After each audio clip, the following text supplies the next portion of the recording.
Hello, I'm attorney Dan Marr from the Nashua law firm of Hamblett Kerrigan, and I'm going to be talking today about what happens when you have a business debt that's owed to your business and there's no guarantee to it and there's a large amount owed and you're trying to think, can I go after the owner? There's limited circumstances upon which you can do that, and we're going to talk about that in today's podcast.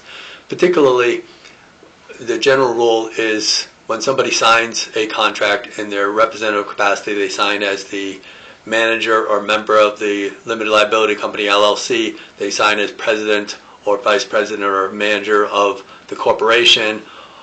In those types of situations where those entities are legal human beings, or legal persons, legal persons, you can't go after the individual because they're signing in the representative capacity, and that's the general rule. So if you don't have a guarantee on that trade contract that you have with the vendor or with the commercial lease or whatever it may be, if you're the landlord, in those situations you can't go after the person personally, generally. There are circumstances upon which you can. One of them is what's called piercing the corporate veil.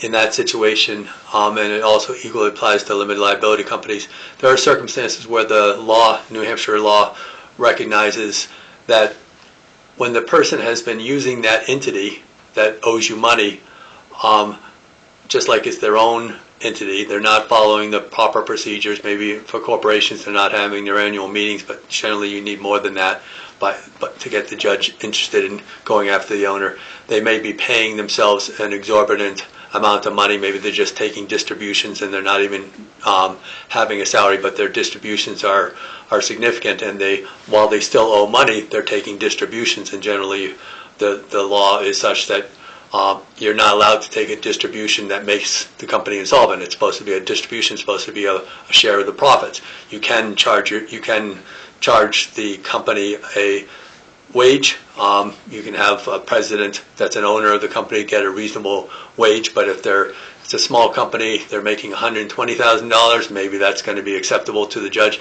If they're making $500,000 and they're not paying their creditors, there's going to be a problem, and you can go to court and you may be able to prove a personal liability of the owner for the extent of the excess money that they're taking out of the company.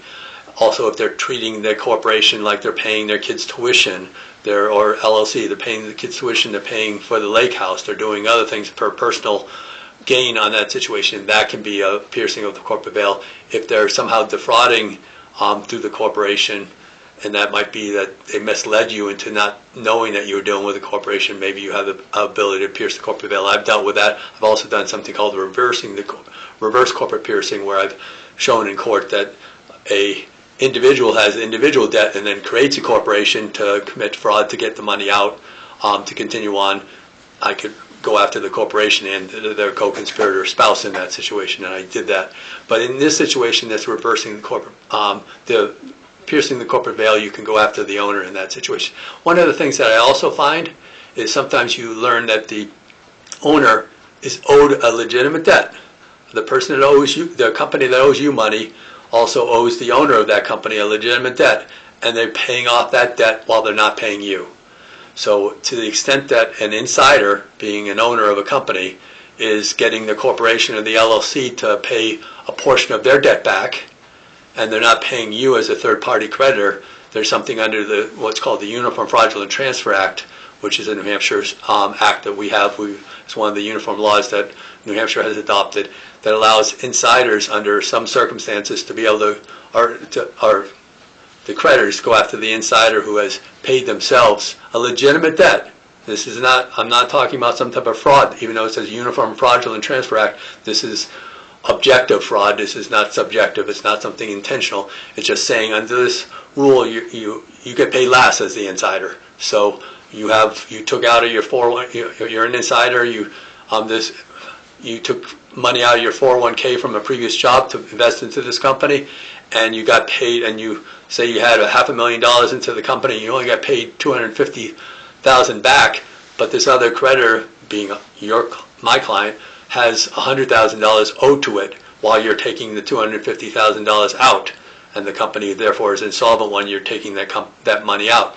I can go after you as the insider, and I do that on behalf of creditors, to go after when I learn about that, to collect that money, because my creditor, first third-party creditor, gets paid before you insider gets paid. So in that situation, that's a useful tool. I've dealt with this a lot in the 36 years of practice in New Hampshire and the 28 years of practice in the Commonwealth of Massachusetts. I'm licensed and practice in both states, happy to help. I'm attorney Dan Marr at 603-883-5501. That's 603-883-5501.